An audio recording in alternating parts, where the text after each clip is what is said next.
Salud, desde San Juan, Argentina, en el living de mi casa, con los gatos cazando una mosca con poco éxito y la cerveza refrescando la filosofía de la ciencia, les habla el epistemólogo ebrio, Gabriel Paravano, grabando en crudo porque la filosofía de las ciencias es cruda. Este es el único podcast, primero de epistemología y segundo, el único que dura el tiempo justo que se tarda en tomarse una pinta.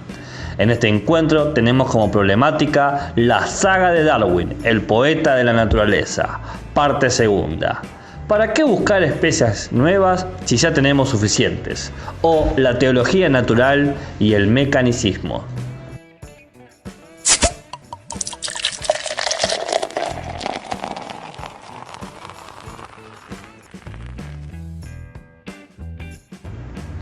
En el capítulo anterior no solo presentamos un poco de la vida de Darwin, sino que desde antes de publicar su escandaloso libro sobre la selección natural, que fue en 1856, hemos dicho que pasó por una serie de nociones evolucionistas distintas. Así, entre 1831 y 1882, osciló entre visiones externalistas de la evolución, a saber, la variación proviene desde el exterior de la especie, y visiones internalistas de la evolución, a saber, la variación proviene desde el interior de la especie. Pero, indiferente de esta oscilación, siempre defendió dos fórmulas, la selección natural y la variación de las especies. Ahora transitamos su primer periodo, bloque o perspectiva, o como quieran decirle, Darwin internista y teológico, entre los años 1836 y 1844. Y sigue siguiendo. Ya sabemos que existió un muchacho llamado Isaac Newton, nacido en 1643 y falleció en 1727, un físico sin nada que perder que en 1685 publicó su Filosofía Natural de los Principios Matemáticos, libro sencillo de leer, mentira, en donde postulaba las leyes sobre la dinámica y sentaba las bases más fuertes del mecanicismo mediante tres importantes leyes físicas.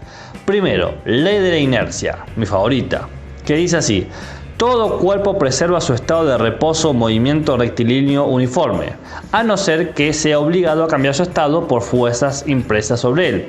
Es decir, que nada cambia su posición de andar de derecho o de quedarse en su lugar, al menos que hagan algo que lo cambie. Es la ley del menor esfuerzo. ¿Puedo relajarme aquí junto a ustedes?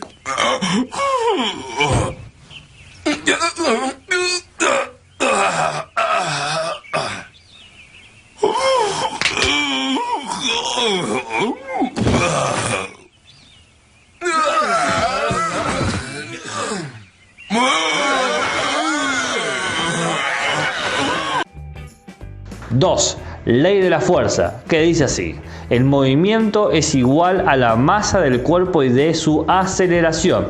Es decir, que tan rápido se mueve algo dependerá de su peso y de la aceleración que experimenta. ¡Corre como el viento, tira al blanco!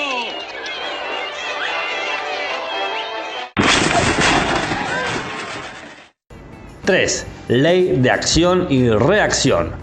Con toda acción ocurre siempre una reacción igual y contraria, es decir, hay una respuesta directa a la energía puesta para cambiar de posición, como el rebote de una pelota.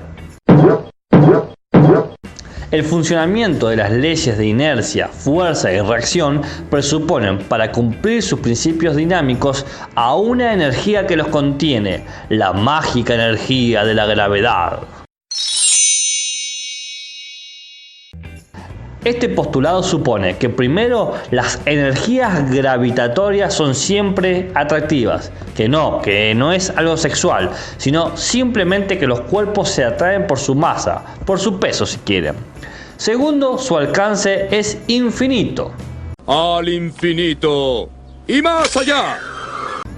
Que el alcance infinito quiere decir que todo está dominado por la fuerza de gravedad. Y tercero y último, la fuerza asociada con la interacción gravitatoria es siempre central. Es decir, que la gravedad se define por el punto central entre dos masas. Por ejemplo, el punto del medio entre la Luna y la Tierra. Muy bien, pero ¿por qué hablamos de Newton en una saga de Darwin?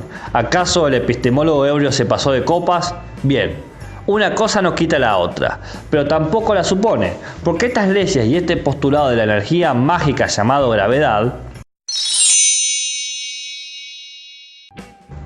que presentó Newton, delineó los fundamentos del mecanismo según el cual Dios generaba la fuerza que ponía en movimiento a una materia atómica e inerte, es decir, pasiva, y la cual operaba de acuerdo a un mecanismo diseñado por él. Esta es la clásica metáfora del Dios relojero, en donde Dios construyó el universo como una gran máquina, con leyes fijas, en donde se le dio cuerda a la cosa y se alejó. Dios ya no interfiere en la creación porque todo funciona como un relojito. Así vamos construyendo el contexto desde el cual Darwin empezó a pensar lo que pensó sobre el pensamiento de la evolución que se pensaba en ese entonces. ¿Se entiende? Claro que sí. Sigamos entonces. Paralelo a Newton y a su fundamento el mecanismo, que era algo propio de la física, tenemos al teólogo y biólogo William Paley, nacido en 1743 y fallecido en 1805, quien afirmaba que la adaptación de las especies a sus condiciones de vida era una prueba de la acción directa y permanente de Dios en la naturaleza.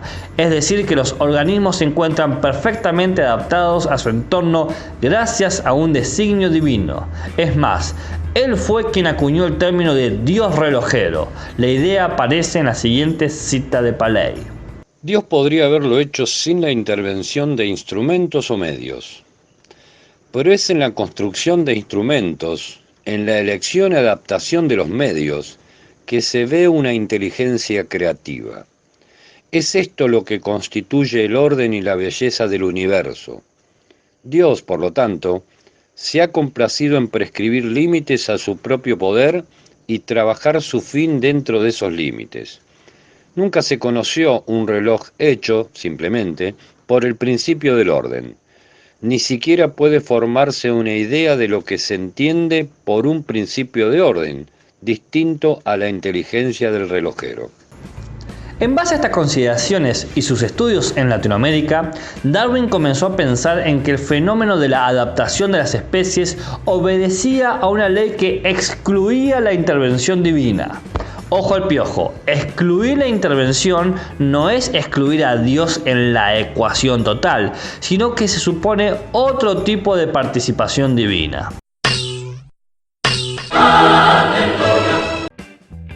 Darwin comprendía que era necesaria la participación de Dios de forma no directa. Así como Dios creó 3 engranajes físicos, la ley de la inercia, la ley de la fuerza y la ley de la reacción, quizás Dios creó también algunos engranajes biológicos que expliquen cómo los seres vivos sobreviven. Esta idea habla de su cercanía con el mecanicismo y la teología natural, y posicionándolo bajo una perspectiva deísta, es decir, supone a un Dios como una explicación última de la plausibilidad de las relaciones expresadas como leyes. ¿Y sí? ¿Y sí? Claro que sí. Dicho de otro modo, Dios existe con todas sus funciones y superpoderes, pero no interfiere en el mundo, únicamente lo ha creado, pero lo ha creado bien, no es necesario arreglar lo que no está roto. Entonces, ¿cuál sería ese diseño divino que hizo que la vida funcione como un relojito? Bueno, en la época de Darwin se defendía lo que se conoce como teología natural. Esta teoría de la vida postula que existe un diseño inteligente en los organismos, en un acto único, en el origen de los tiempos, y una adaptación perfecta y justificada a su medio ambiente. La selección natural interpretada bajo los términos naturales teológicos equivale a decir que hay una fuerza que actúa en los organismos individuales desde afuera, Dios, y que a lo largo de sucesivas generaciones imprime a los seres vivos su forma, su carácter, su organización final. Esto sería una versión fijista de las especies, porque las especies están fijas, es decir, no cambian nunca, pero nunca. Nunca, pero nunca, nunca, nunca, nunca.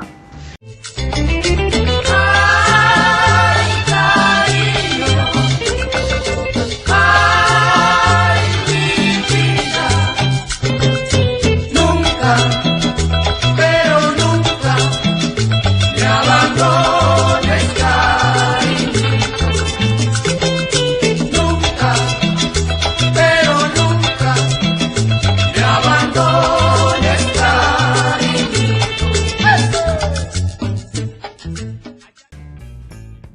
Darwin no quería defender el fijismo, porque creía que las especies de alguna manera se adaptaban al cambio, pero tampoco quería quitar a Dios en la ecuación.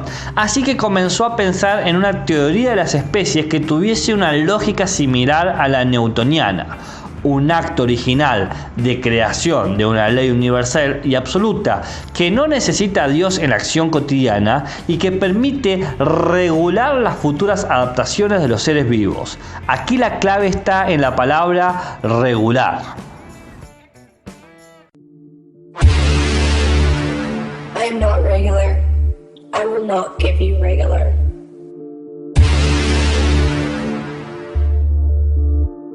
I am not regular. I will not give you regular.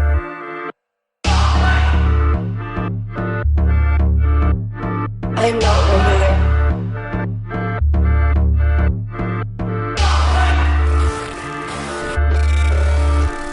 I am not regular. I will not give you regular.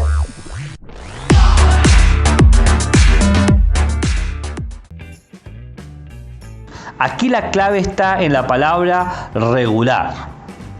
Es la clave no porque Darwin dijo la palabra que mejor representa en mi teoría es lo regular, sino porque expresa que hay una constante universal en todos los seres vivos. Y el único ser capaz de imprimir constancia en la naturaleza es Dios mediante la creación de leyes naturales. Cita. Se ha dicho que yo hablo de la selección natural como de una potencia activa o divinidad, pero ¿quién hace cargos a un autor que habla de la atracción de la gravedad como si regulase los movimientos de los planetas?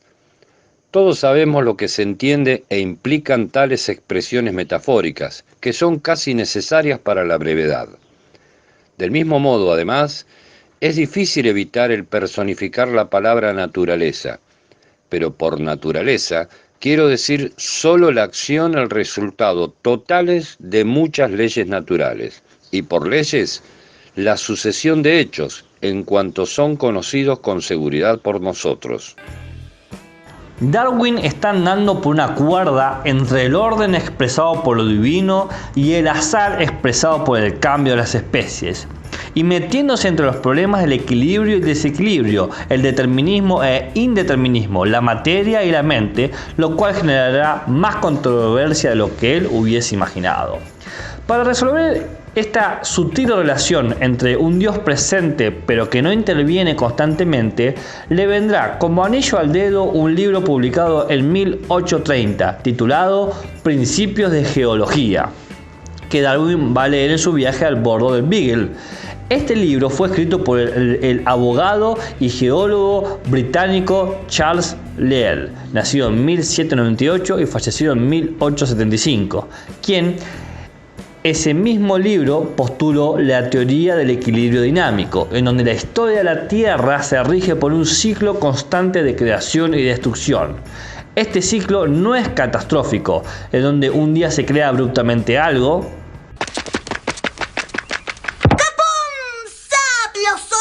De tremendas explosiones y al otro desaparece un chasquido. I am inevitable.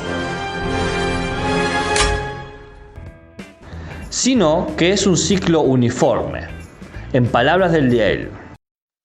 En medio de todas las revoluciones del mundo, la economía de la naturaleza ha sido uniforme y sus leyes son las únicas cosas que se han resistido al movimiento general. Los ríos y las rocas, los mares y los continentes han cambiado en todas sus partes, pero las leyes que dirigen esos cambios y las reglas a las que están sujetas han permanecido invariablemente las mismas. Charles Lyell fue uno de los autores que más influyó a Darwin. Según este, las especies poseían una existencia real y cada una fue dotada en su momento de creación con los atributos y la organización que los caracterizaba en la actualidad. Con el término uniformismo denotaba connotaciones metodológicas y ontológicas en las ciencias modernas. En primer lugar, y metodológicamente hablando, Lyell comprendía que las propias leyes eran uniformes, esto es, son invariables en el pasar del tiempo y el espacio, condición a tener en cuenta para la reconstrucción inductiva del pasado en términos de para que, a partir de los hechos del presente, se generalice cómo debió ser el pasado. Cita. Las marcas de convulsiones anteriores en cada parte de la superficie de nuestro planeta son obvias y sorprendentes.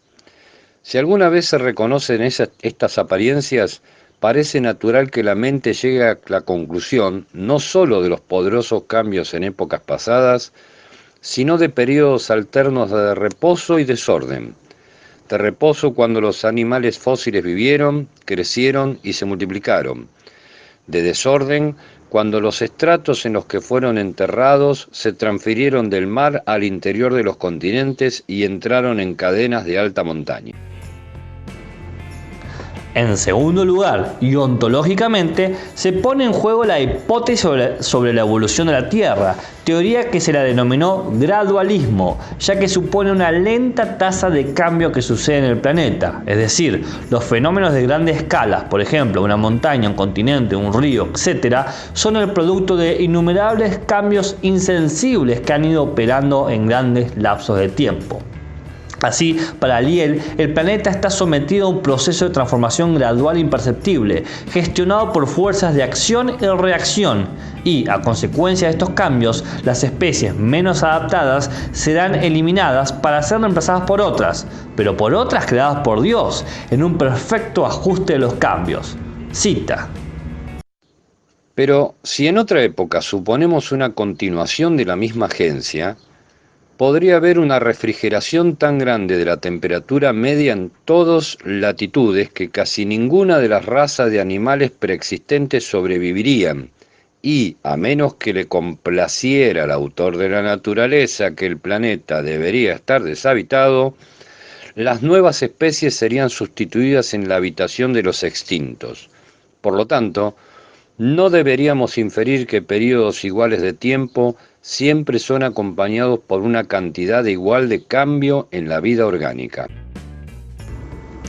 Dos aclaraciones. Primero, el mencionado autor de la naturaleza en la cita es claramente Dios. Segundo, esta idea de renovación divina es una perspectiva matizada, pero que también serviría como crítica a la conocida idea evolucionista de la fauna y flora llamada catastrofista, en donde se suponía que la Tierra y los seres vivos fueron moldeados por eventos repentinos, breves y violentos. Pim, pam, sopra, pum, pim, pam, allá. Detrás del catastrofismo existía una intensa campaña ideológica para unificar los eventos bíblicos como el diluvio universal con los datos geológicos actuales. Quizás uno de los geólogos más representativos del catastrofismo sea William Buckland, nacido en 1784 y fallecido en 1856, quien, aparte de tener varias excentricidades que deseo no aclarar y, que no disminuye sus hallazgos paleontológicos, pero sí lo vuelve más peculiar, como sea el dar una conferencia a caballo o simular ruidos de los dinosaurios o criaturas que describía, Buchan comprendía que el diluvio mencionado en la historia de Noé era la descripción de un evento catastrófico y repentino que cambió las condiciones y especies de la Tierra allá en un tiempo pasado e indefinido. Cita. El gran hecho de un diluvio universal en un periodo no muy remoto se demuestra por razones tan decisivas e incontrovertibles que, si nunca hubiéramos oído hablar de tal evento por las Escrituras o cualquier otra autoridad, la geología en sí misma debería haber solicitado la asistencia de alguna de estas catástrofes para explicar los fenómenos de la acción diluviana que se nos presenta universalmente y que son inteligibles sin recurrir a un diluvio que ejerce sus estragos en un periodo no más antiguo que el anunciado en el libro del Génesis. Recapitulando, existía una disputa entre los cambios de la Tierra, o bien por medio de catástrofe o medio por microcambios. La teoría de Lyell suponía principios mecanicistas como lo del universo newtoniano, pero agregaba algo que le estaba haciendo falta a Darwin, la variabilidad. Pues con Newton y su física todo está definido. El reloj siempre da la hora, no puede cambiar. Pero con una lenta y progresiva transformación geológica, en donde pequeños movimientos van modificando la geografía, pueden surgir cosas nuevas. Darwin así generalizará el gradualismo geológico hacia la evolución de las especies. Lay le proporcionó a Darwin la dimensión temporal que necesitaba y así no atentar con el universo sometido a las fuerzas de atracción y repulsión newtoniana. La teoría del geólogo era una respuesta al catastrofismo, pero también al saltacionismo biológico, pues consideraba que el mundo se encontraba en un equilibrio dinámico, donde los cambios se dan en todo momento y con la misma intensidad, sin dar signos de progreso o dirección preferida, por lo que tampoco hay un progreso evolutivo de la vida en la Tierra. El saltacionismo es la versión biológica de la teoría geológica del catastrofismo. Es como un verso. El saltacionismo es la versión biológica de la teoría geológica del catastrofismo, en donde los mecanismos de especiación son cambios repentinos y de gran magnitud entre generación y la otra.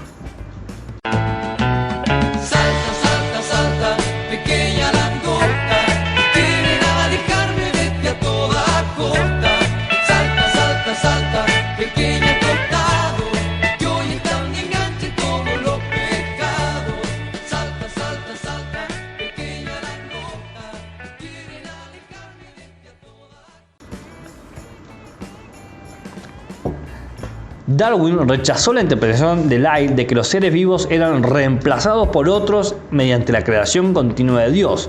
Por el contrario, planteó que la transformación gradual del entorno geográfico conlleva una selección de especies más adaptadas, donde la transformación de estas se entiende también bajo los cánones gradualistas. Darwin consideraba errónea la postura de los múltiples centros de creación y dispersión de las especies en el planeta, puesto que un Dios, como el de Newton, que fundamenta todo orden y ley, no puede ser caprichoso y arbitrario, es decir, no puede hacer creaciones múltiples en un lugar y ninguna creación en otro. La prueba empírica de esto la obtuvo Darwin en su viaje a las Galápagos, cuando observó la cantidad y diversidad de las especies de los pinzones y cómo éstas se distribuían bajo parámetros ambientales. Con estos elementos defenderá, en vez de múltiples centros de creación como supone el saltacionismo, que es más coherente un único centro inicial de la vida, apareciendo con ello también la tesis del centro común. Y, paralelamente, en vez de concebir una acción constante de Dios, Darwin comprenderá que una ley natural es más eficiente y más elegante, en donde lo gradual y paulatino equivale al moldeado de las especies. ¿Y vos qué pensás? ¿Tuvimos un ancestro común en un primer lugar o hemos tenido varios ancestros en distintos lugares? Déjame saber tus comentarios en las respuestas. O mejor dicho, déjame saber tu respuesta en los comentarios.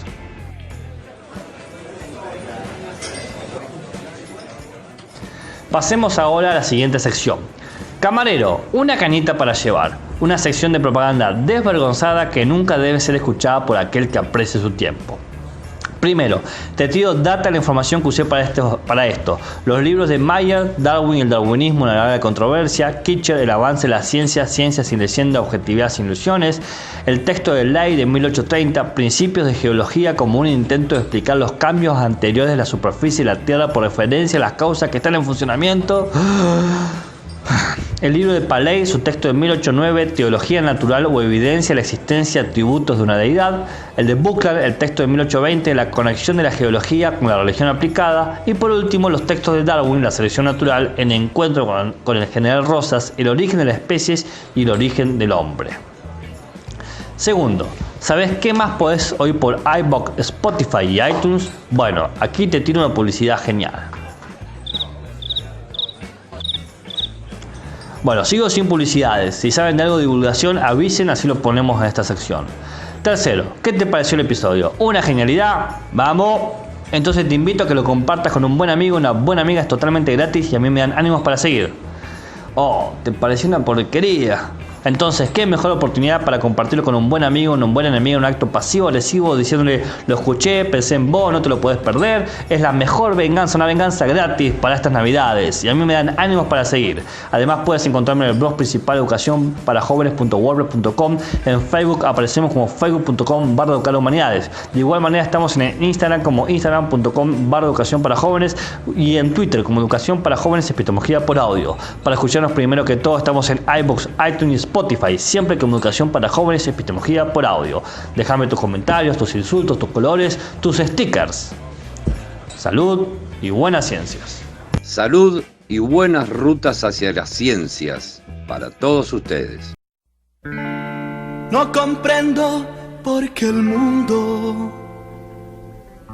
sin tu amor es desolado. Si a pesar de haber millones,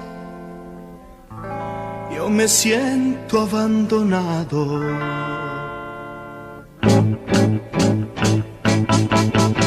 Recuerda aquel tiempo en que juntos los dos el mundo reía a nuestro alrededor.